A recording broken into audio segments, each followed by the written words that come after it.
sound like the stuff of science fiction, right? Sound completely unbelievable. How could our military possibly be using those in future warfare?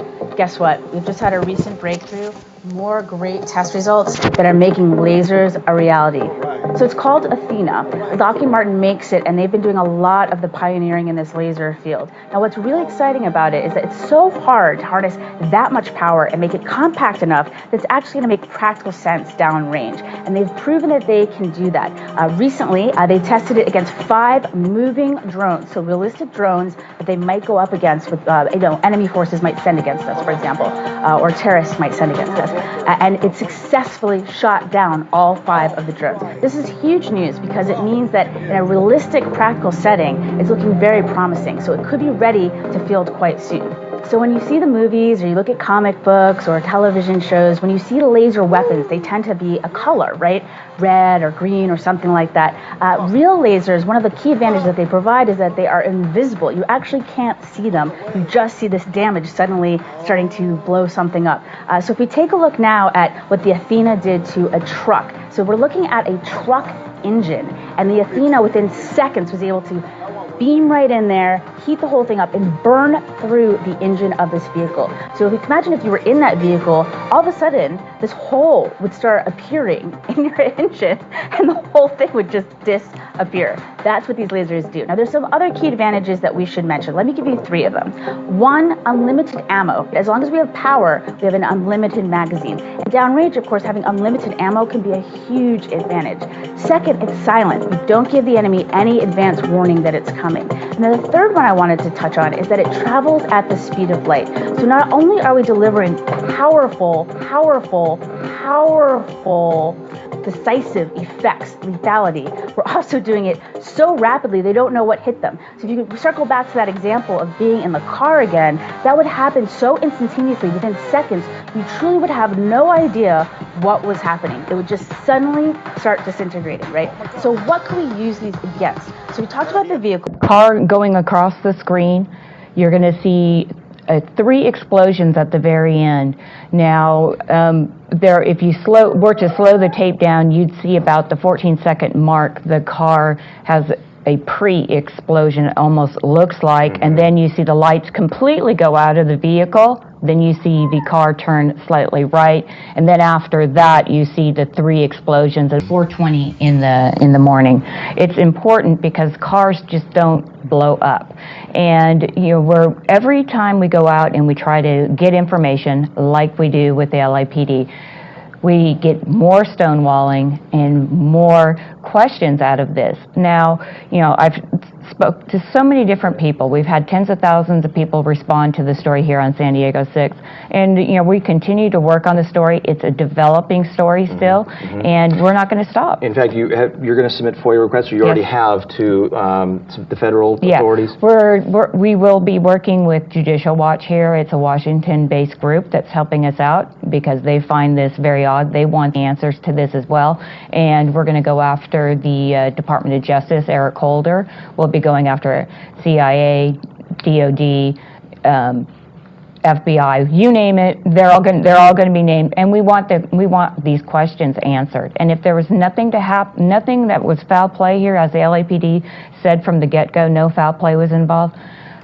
Let the journalist have the report. Let us read what was going on. It's the quickest way to make this all go away. And for some reason, nobody wants this to go away.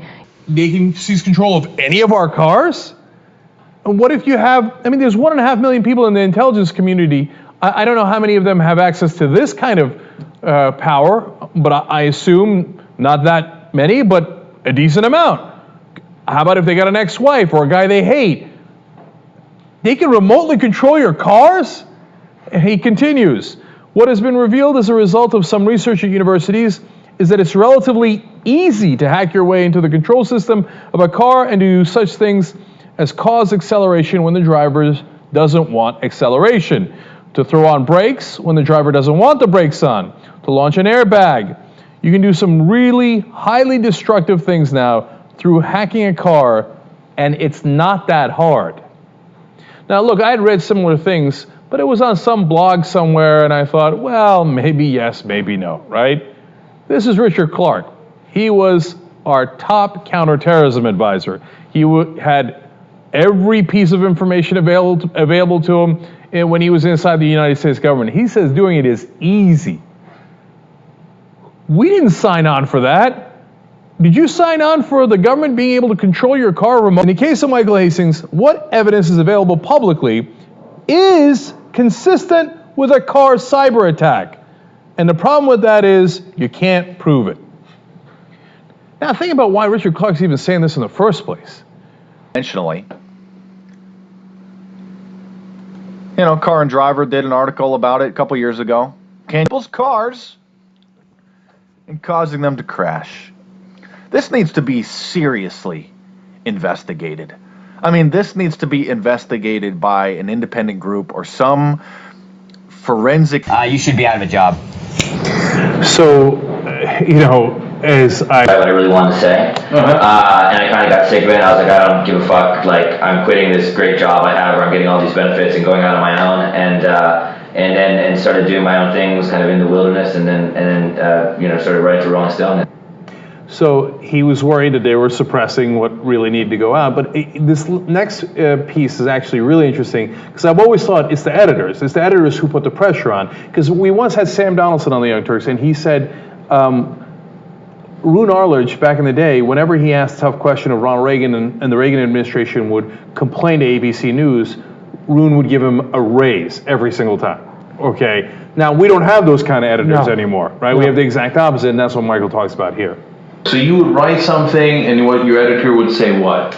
It's not even what the editor says. It's just these sort of legacy media companies have particular voices. And what I saw again and again was that the most interesting things that I was filing would end up on the cutting room floor, right? And sometimes it'd be details, say, about a death squad, sometimes it'd be details about something else, but the stuff that I was most interested in never actually made it into the magazine.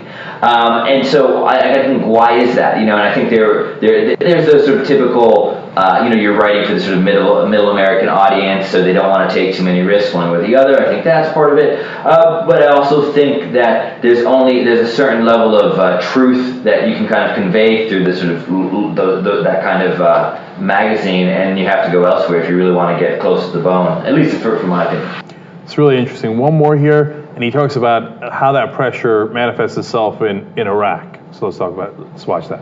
For the Iraq War, I mean, you would sit around the editorial room and you could see people whose entire careers you think would have been opposed to something like that, like flipping like light switches, stepping in line to kind of support these policies. But yeah, no, exactly as you're saying. I mean, it's so difficult to kind of try to get the real news kind of into the paper, into the magazine. I mean, the New York Times, it has a couple people who do it and do a great job. The Washington Post have a couple people who do a great job of it. But yeah, the editors make it difficult. They make it really difficult. And you know, when